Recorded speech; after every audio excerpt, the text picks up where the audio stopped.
Welcome back to Focal Point AFR Talk. Brian Fisher is my name. The program is Focal Point. The network is AFR Talk.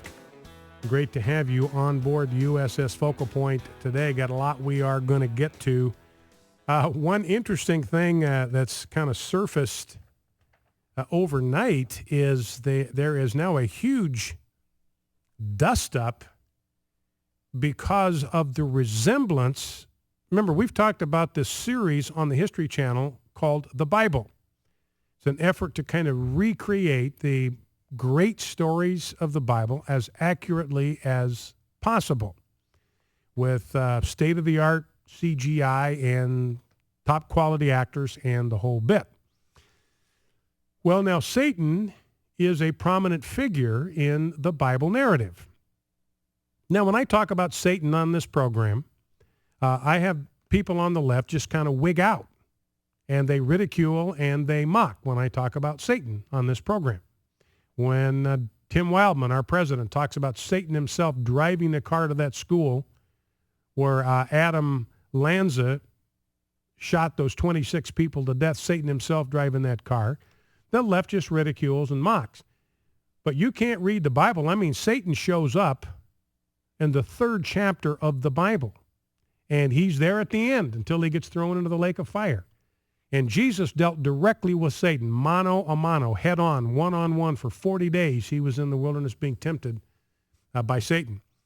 So you can't, you can't not take Satan seriously as a figure. He is a real being. He exists. He lives. He's invisible. He's a spirit being. He's not flesh and blood, but he's real. And his mission, his goal is working again invisibly behind the scenes without leaving his footprints to work against everything that God is for. The word Satan means adversary. That's what the name means. It means he's the one that opposes everything that God is for. So you have to take him seriously, and Jesus obviously took Satan seriously, dealt with him directly. And so if we're going to take the teaching and ministry and life of Jesus seriously, then we have to take Satan seriously. Remember, Jesus at one point said, he was talking about something else, but he said, if it were not so, I would have told you.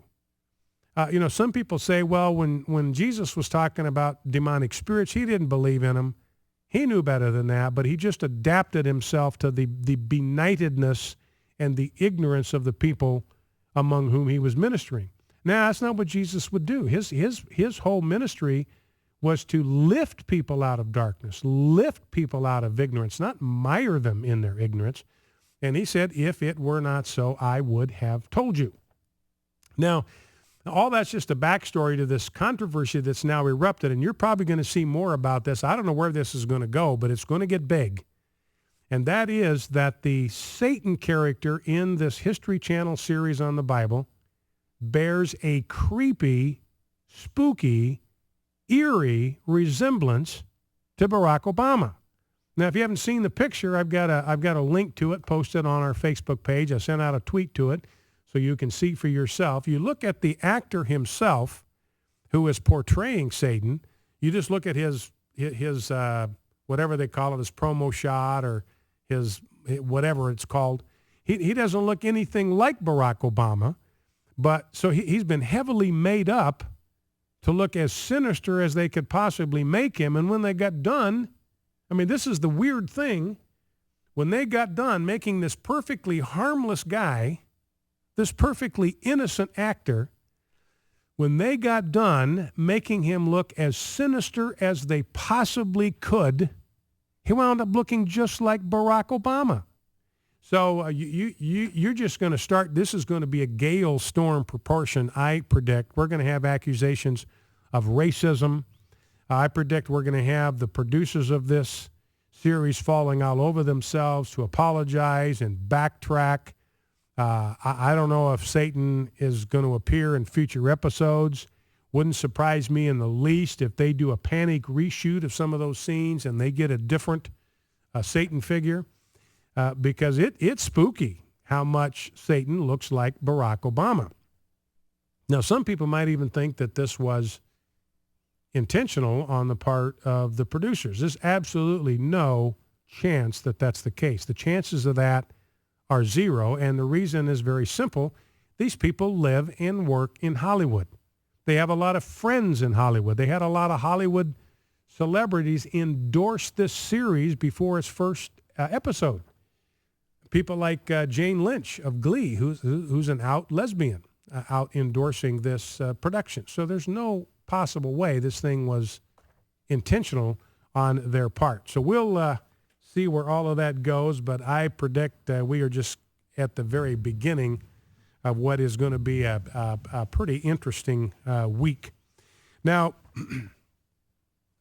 one other note about media, and again, this bears on the reason why you listen to Focal Point and AFR Talk and alternative media. This is a story from the Pew Research Center, and they compared Fox News to MSNBC. And here's what they concluded. Fox News spends 45% of its programming on factual reporting and 55% on commentary and opinion. And you might think, well, look, that should be higher. This is Fox News. Criminally, it's news. So it ought to be, you're thinking it ought to be a higher percentage of factual reporting to opinion. But then you go over and look at MSNBC, and Pew Research discovered that MSNBC actually devotes a grand total of 15% of its programming to factual reporting, and the other 85% is dominated by commentary and opinion. Now, I personally think that the blend that Fox News has is probably about right. Because what you're interested in and what viewers and listeners are interested in is not just facts, but you want to know what those facts mean. How do we interpret those facts? How do we understand them? How do we fit those facts into a larger picture? You just don't want a dry series of stories and facts that aren't linked together, that aren't connected to larger cultural trends, where there's not some significance attached to them. That's why you listen to Focal Point and AFR Talk. We are absolutely, unabashedly conservatives. Our bias, our prejudices are completely clear. We're honest. We're upfront. We're open about it. I am biased in favor of the Judeo-Christian tradition. I am flat out biased in favor of the values of the Founding Fathers. I am flat out biased in favor of the Constitution of the United States. And all of the conversation that I do on this program is filtered through those grids. And I make no apology about that. I stand behind those documents, and I believe in them, and that's my bias. Now, the problem when you get a place like MSNBC, they'll try to convince you, and they probably even believe it themselves, that they are objective and unbiased. No, we don't color the news. We just tell you the news. And they honestly believe that they're just being objective and reporting the facts as they find them. But it absolutely turns out not to be true. Now, see, I think what Fox is doing, let's say it's 45-55. I mean, who knows how accurate that is, but that's probably roughly correct. That means their commentary is built on facts. They're not just going to launch off into opinion that has no basis in what's actually going on in the real world. They will tell you what's going on in the real world, and then they will give you observations about that. They will illuminate that. They will give you some way to understand it or connect it to larger issues, which is exactly what we try to do here at the Focal Point. So Fox News does a lot more facts reporting than MSNBC. Not that any of you needed to be convinced of that. Then the next couple of minutes, this is going to be some adult content here. So if you've got children within earshot, you may want to make allowances for that. One of the things that we have talked about frequently on this program is that porn is harmful. Porn is not a victimless crime. That's what the left wants you to believe. Nobody gets hurt. Nobody gets hurt. Somebody indulges in porn. Nobody gets hurt. It's a victimless crime. There aren't any victims there. But it's absolutely not true. Children are victims of child porn. Women are victims of adult porn. Here's a tragic story out of New York. Authorities say a man accused of killing a Syracuse woman and raping her 10-year-old daughter during a carjacking was beaten and suffered a broken nose on his first day in jail. So the story, this is Fox News. The story here, this guy goes to jail and he gets beat up. He gets his nose broken. He's in jail for killing a Syracuse woman and raping her 10-year-old daughter, and he grabbed him in a carjacking. You don't find out till the bottom. Well, you find out about 6 or 8 paragraphs, 10 paragraphs down, that the perpetrator had been charged in January with possession of child pornography and had been allowed to remain free under terms that included staying off the internet and away from places including schools, parks, and arcades. And he had some kind of monitoring device on his ankle. He cut that thing loose, carjacks in the, you got to believe he carjacked this car because there was a 10-year-old girl in there. Agent Alex Skelton said Renz eventually admitted using the internet for the past 6 years, to download child porn to a drive on one of the machines.